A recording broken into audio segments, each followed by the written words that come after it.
بسم اللہ الرحمن الرحیم۔ امید آپ سب خیر و عافیت سے ہوں گے۔ آج کے اس ویڈیو میں ہم سیکھیں گے کہ نماز ظہر کے پڑھنے کا مکمل پریکٹیکل طریقہ کیا ہے اور اس کی رکعتیں کتنی ہیں۔ تو تمام احباب سے گزارش ہے کہ ویڈیو یہاں تک ضرور دیکھیں تاکہ ہمیں نماز ظہر کے پڑھنے کا صحیح طریقہ معلوم ہو سکے۔ تو سب سے پہلے یہ بات یاد رکھیے کہ نماز ظہر جو ہے اس کی 12 رکعتیں ہیں، 4 سنت، 4 فرض، 2 سنت، 2 نفل۔ فرضوں سے پہلے جو 4 سنتیں ہیں یہ بھی سنت مؤکدہ ہیں، اور فرضوں کے بعد جو 2 سنتیں ہیں یہ بھی سنت مؤکدہ ہیں۔ سنت مؤکدہ اسے کہتے ہیں کہ جس کے پڑھنے میں حضور علیہ السلام نے ہمیشگی اختیار فرمائی ہو، کبھی سے چھوڑا نہ ہو۔ اور نماز ظہر جو ہے یہ سب سے پہلے حضرت داؤد علیہ السلام نے ادا فرمائی۔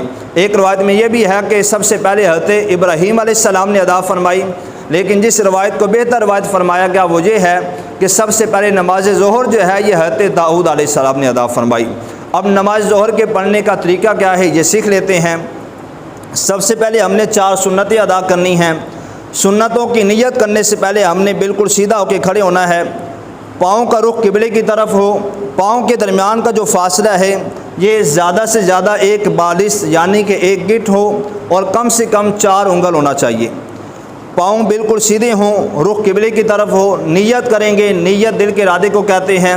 دل میں نیت ہوتے ہوئے زبان سے الفاظ کہہ لینا یہ بہتر ہے۔ دل میں نیت موجود تھی، اللہ اکبر کہہ کے نماز شروع کر لی، نماز پھر بھی شروع ہو جائے گی، لیکن نیت کے الفاظ زبان سے دہرا لینا بہتر ہے۔ اب نیت کریں گے 4 رکعت نماز سنت، وقت نماز ظہر، منہ طرف قبلہ شریف، اللہ اکبر۔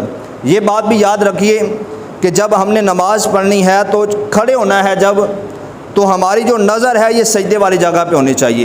جب رکوع میں جائیں گے، رکوع کی حالت میں ہماری نظر ہمارے پاؤں پہ ہو۔ جب ہم نے سجدہ کرنا ہے تو سجدے کی حالت میں ہماری نظر جو ہے یہ ہماری ناک پہ ہونی چاہیے۔ جب تشہد پہ بیٹھیں گے تو تشہد کی حالت میں ہماری نظر جھولی کے اندر ہونی چاہیے۔ اب نیت کریں گے۔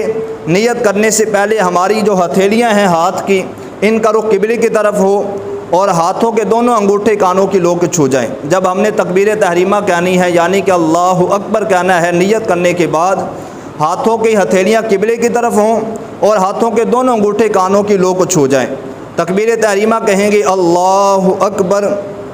اب اللہ اکبر کہنے کے بعد ہاتھ جو ہے یہ ہم نے باندھنے ہیں۔ ہاتھ باندھنے کا طریقہ کیا ہے؟ دائیں ہاتھ کی جو ہتھیلی ہے اس کی گدی بائیں ہاتھ کی کلائی کے سرے پہ رکھیں گے، دائیں ہاتھ کی چھوٹی انگلی اور انگوٹھا اس کو جو ہے وہ اگل بغل رکھیں گے، اور بیچ کی 3 انگلیاں یہ الٹے ہاتھ کی کلائی کی پیٹھ پہ رکھ کر ہاتھ جو ہے یہ ناف کے نیچے باندھیں گے، یعنی اللہ اکبر کہہ کے ہاتھ ناف کے نیچے باندھیں گے۔ اب پہلی رکعت میں ہم نے ثنا پڑھنی ہے، پھر تعوذ و تسمیہ اعوذ باللہ من الشیطان الرجیم بسم اللہ الرحمن الرحیم پڑھیں گے، پھر سورہ فاتحہ پڑھیں گے، ساتھ کوئی سورت ملائیں گے، پھر رکوع کی تکبیر کہتے ہوئے ہم نے رکوع کرنا ہے۔ سورہ فاتحہ بھی پڑھ لی، ساتھ کوئی سورت ملائی، اب تکبیر کہیں گے رکوع کی، اللہ اکبر۔ رکوع میں جب جانا ہے تو پیٹھ اس طرح سیدھی ہونی چاہیے کہ اگر پانی کا پیالہ پیٹھ پہ رکھ کے کھینچا جائے تو پانی نیچے نہ گرے۔ اب 3 بار تسبیح پڑھیں گے رکوع والی، سبحان ربی العظیم، سبحان ربی العظیم، سبحان ربی العظیم۔ پھر کہیں گے سمیع اللہ لمن حمدہ، ربنا لک الحمد، یا ربنا ولک الحمد، یا اللہم ربنا ولک الحمد پڑھیں گے۔ افضل یہ ہے کہ جب سمیع اللہ لمن حمدہ کہیں گے پھر اس کے بعد اللہم ربنا ولک الحمد کہیں، یہ افضل ہے۔ جب رکوع سے کھڑے ہونا ہے تو بالکل سیدھا کھڑا ہونا ہے، اسی قوما کہتے ہیں۔ بعض لوگ غلطی کیا کرتے ہیں یہاں پہ کہ رکوع کیا، تھوڑا سا سر اٹھایا، ساتھ ہی سجدے میں چلے گئے۔ اس طرح کرنے سے واجب چھوٹ جاتا ہے اور سجدہ سہو واجب ہو جاتا ہے۔ آخر میں سجدہ سہو کریں گے تو نماز مکمل ہوگی، ورنہ نماز مکمل نہیں ہوگی۔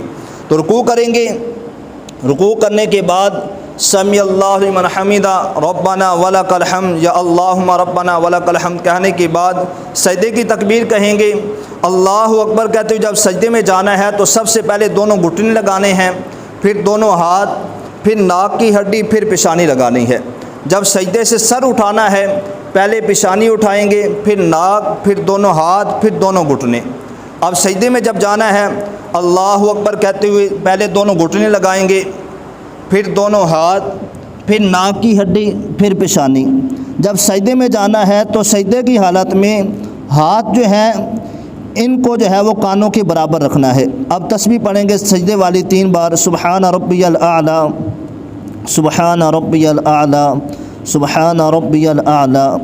اب اللہ اکبر کہہ کے بیٹھیں گے۔ 2 سجدوں کے درمیان جو وقفہ ہوتا ہے اسے جلسہ کہتے ہیں، اور 2 سجدوں کے درمیان کم از کم 1 بار سبحان اللہ کہنے کی مقدار بیٹھنا چاہیے، بلکہ مستحب یہ ہے کہ دونوں سجدوں کے درمیان اللہم اغفر لی کہیں۔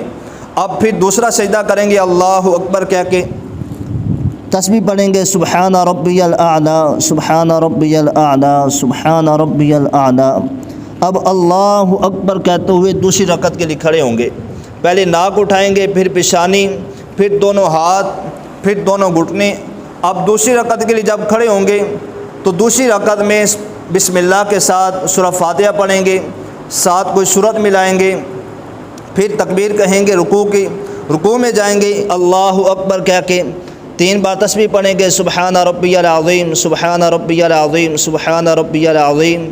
پھر سمیع اللہ لمن حمدہ، اللہم ربنا ولک الحمد کہنے کے بعد پھر اسی طرح دوسری رکعت ادا کریں گے، سجدہ کریں گے۔ سجدہ کرنے کے بعد جب دوسری رکعت میں ہم نے تشہد پہ بیٹھنا ہے، یہ مسئلہ بہت اہم ہے، توجہ سے سنیے گا۔ تشہد پہ بیٹھنا ہے ہم نے، تشہد جو ہے یہ اشہد ان محمدًا عبدہ ورسولہ تک پڑھ کے ہم پھر تیسری رکعت کے لیے کھڑے ہوں گے۔ جب تشہد پڑھنا ہے تو جب تشہد میں ہم انگلی اٹھاتے ہیں تو انگلی اٹھانے کا طریقہ یہ ہے کہ ہم نے لا پہ انگلی اٹھانی ہے اور الا اللہ پہ گرا دینی ہے۔ بعض لوگ غلطی کیا کرتے ہیں، تشہد کی حالت میں تشہد جب پڑھتے ہیں تو شروع سے ہی اشہد ان لا الہ الا اللہ، یعنی اشہد ان لا مکمل پڑھنے کے بعد پھر نیچے انگلی رکھتے ہیں، یا مکمل جو ہے جب تک پڑھ نہ لیں تب تک وہ نیچے نہیں رکھتے، یا بعد ہلاتے رہتے ہیں۔ یہ درست طریقہ نہیں ہے۔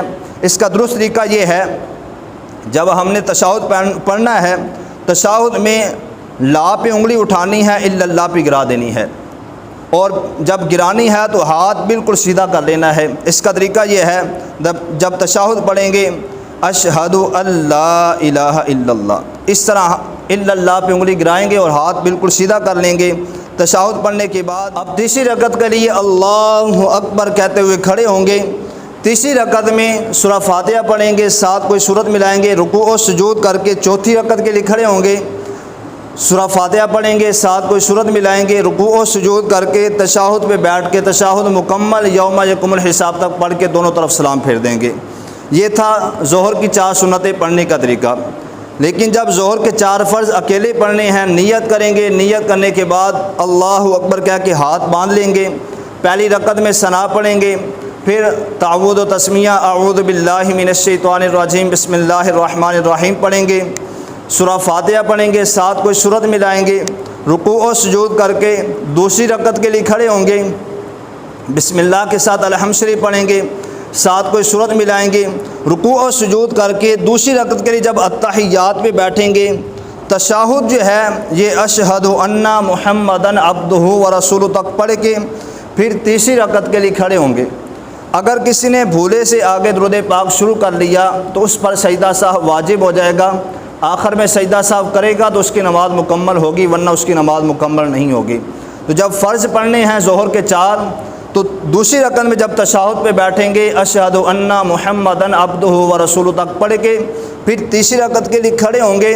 تیسری رکعت جو ہے یہ بسم اللہ کے ساتھ الحمد شریف پڑھیں گے، ساتھ کوئی سورت ملا لیں تو افضل ہے۔ اسی طرح رکوع و سجود کر کے چوتھی رکعت کے لیے کھڑے ہوں گے، بسم اللہ کے ساتھ الحمد شریف پڑھیں گے، ساتھ کوئی سورت ملائیں گے، رکوع و سجود کر کے التحیات پہ بیٹھ کے التحیات مکمل یوم یقوم الحساب تک پڑھ کے دونوں طرف سلام پھیر دیں گے۔ یہ بات یاد رکھیے، فرض کی پہلی 2 رکعتوں میں سورہ فاتحہ کے بعد سورت ملانا یہ واجب ہے۔ اگر کوئی آدمی فرض کی پہلی 2 رکعتوں میں سورہ فاتحہ کے بعد ساتھ سورت نہیں ملاتا، بھول جاتا ہے، رکوع میں چلا جاتا ہے تو اس پر سجدہ سہو واجب ہو جائے گا، آخر میں سجدہ سہو کرے گا تو اس کی نماز مکمل ہوگی، ورنہ اس کی نماز مکمل نہیں ہوگی۔ لیکن فرض کی جو دوسری 2 رکعتیں ہیں، یعنی جب تشہد سے کھڑے ہوتے ہیں تیسری رکعت کے لیے، تیسری اور چوتھی رکعت میں صرف اگر کوئی سورہ فاتحہ پڑھ کے بھی رکوع و سجود کر کے نماز مکمل کر لے، نماز پھر بھی ہو جائے گی۔ لیکن افضل یہ ہے فرض کی تیسری اور چوتھی رکعت میں سورہ فاتحہ کے بعد ساتھ کوئی سورت ملا لے۔ یہ تھا فرض پڑھنے کا طریقہ جب ہم نے اکیلے پڑھنے ہیں۔ اسی طرح جب ہم نے ظہر کی 2 سنتیں ادا کرنی ہیں فرضوں کے بعد نیت کریں گے، نیت کرنے کے بعد اللہ اکبر کہہ کے ہاتھ باندھ لیں گے، پہلی رکعت میں ثنا پڑھیں گے، پھر اعوذ باللہ من الشیطان الرجیم بسم اللہ الرحمن الرحیم پڑھیں گے، سورہ فاتحہ پڑھیں گے، ساتھ کوئی سورت ملائیں گے، رکوع و سجود کر کے دوسری رکعت کے لیے کھڑے ہوں گے، بسم اللہ کے ساتھ الحمد شریف پڑھیں گے، ساتھ کوئی سورت ملائیں گے، رکوع و سجود کر کے التحیات پہ بیٹھ کے التحیات مکمل یوم یقوم الحساب تک پڑھ کے دونوں طرف سلام پھیر دیں گے۔ پھر ظہر کے 2 نفل ہم نے پڑھنے ہیں، نیت کریں گے، نیت کرنے کے بعد تکبیر کہہ کے ہاتھ باندھ لیں گے، پہلی رکعت میں ثنا پڑھیں گے، پھر اعوذ باللہ من الشیطان الرجیم بسم اللہ الرحمن الرحیم پڑھیں گے، سورہ فاتحہ پڑھیں گے، ساتھ کوئی سورت ملائیں گے، رکوع و سجود کر کے دوسری رکعت کے لیے کھڑے ہوں گے، بسم اللہ کے ساتھ الحمد شریف پڑھیں گے، ساتھ کوئی سورت ملائیں گے، رکوع و سجود کر کے التحیات پہ بیٹھ کے التحیات مکمل یوم یقوم الحساب تک پڑھ کے دونوں طرف سلام پھیر دیں گے۔ یہاں یہ مسئلہ بھی یاد رہے، بعض لوگ یہ سمجھتے ہیں کہ نفل بیٹھ کے ہی پڑھنے چاہیے، کھڑے ہو کر نہیں پڑھنے چاہیے، یہ بات سراسر غلط ہے، غلط فہمی ہے لوگوں کی۔ نفل جو ہے یہ بھی کھڑے ہو کے پڑھنے چاہیے۔ اگر کسی نے بیٹھ کے پڑھے، وہ تندرست تھا، صحیح تھا، اسے کوئی شرعی عذر لاحق نہیں تھا، جان بوجھ کر وہ بیٹھ کے پڑھے گا تو اس کو ثواب جو ہے وہ کم ملے گا، یعنی جو کھڑے ہو کر اسے پورا ثواب ملنا تھا، بیٹھنے کی صورت میں اسے آدھا ثواب ملے گا۔ اس لیے نفل بھی جو ہے وہ کھڑے ہو کے پڑھنے چاہیے، نفل جو ہے کھڑے ہو کر پڑھنے کی صورت میں ثواب مکمل ملے گا۔ اگر کوئی آدمی جو ہے وہ تندرست ہے اور کھڑے ہو کر جو پڑھتا ہے تو اس کو ثواب مکمل ملے گا۔ اگر وہ صحیح ہے، کوئی عذر لاحق نہیں ہے، اس کے باوجود بیٹھ کے پڑھتا ہے تو اس کے نفل تو ہو جائیں گے لیکن اس کے ثواب میں کمی آ جائے گی۔ اور نفل بھی چھوڑنے نہیں چاہیے، اگرچہ کوئی آدمی جو ہے وہ نفل چھوڑ دے، نماز پھر بھی اس کی ہو جائے گی، لیکن نفل کو ترک نہیں کرنا چاہیے، نفل ہمیشہ پڑھنے چاہیے، جس کے بارے میں روایت میں ہے کہ حضور اکرم صلی اللہ تعالیٰ علیہ وسلم نے ارشاد فرمایا کہ آدمی جو ہے وہ نفل پڑھتا رہتا ہے کہ یہاں تک اللہ تبارک و تعالیٰ اسے اپنا محبوب بنا لیتا ہے۔ تو یہاں ہمارے ہاں ایک کنسیپٹ پایا جاتا ہے لوگوں کے ذہنوں میں کہ اگر جو ہے نفل چھوڑ دیں تو اس میں کوئی حرج نہیں ہے، اگرچہ اس میں کوئی حرج نہیں ہے، نماز پر اس کا جو ہے وہ کوئی اثر نہیں پڑے گا۔ مثال کے طور پر اگر کوئی آدمی جو ہے وہ ظہر کی 12 رکعتیں اس نے ادا کرنی ہے، 4 سنت پہلی بھی پڑھتا ہے، 4 فرض بھی پڑھتا ہے، 2 سنت بھی پڑھتا ہے، 2 نفل چھوڑ دیتا ہے، تو یہ ایسا نہیں ہے کہ اس کی نماز ظہر کی نہیں ہوگی، نماز تو ہو جائے گی لیکن اس کے ثواب میں کمی آئے گی۔ نفل چھوڑنے نہیں چاہیے بلکہ نفل پڑھنے چاہیے۔ اس کی فضیلت یہ ہے، حضور نے فرما دیا کہ آدمی نفل پڑھتا رہتا ہے کہ یہاں تک کہ اللہ تبارک و تعالیٰ اسے اپنا محبوب بنا لیتا ہے۔ تو یہ تھا نماز ظہر کے پڑھنے کا مکمل طریقہ جو میں نے بیان کر دیا۔ اللہ پاک ہم سب کو جو ہے وہ اپنی نماز درست کرنے کی توفیق عطا فرمائے۔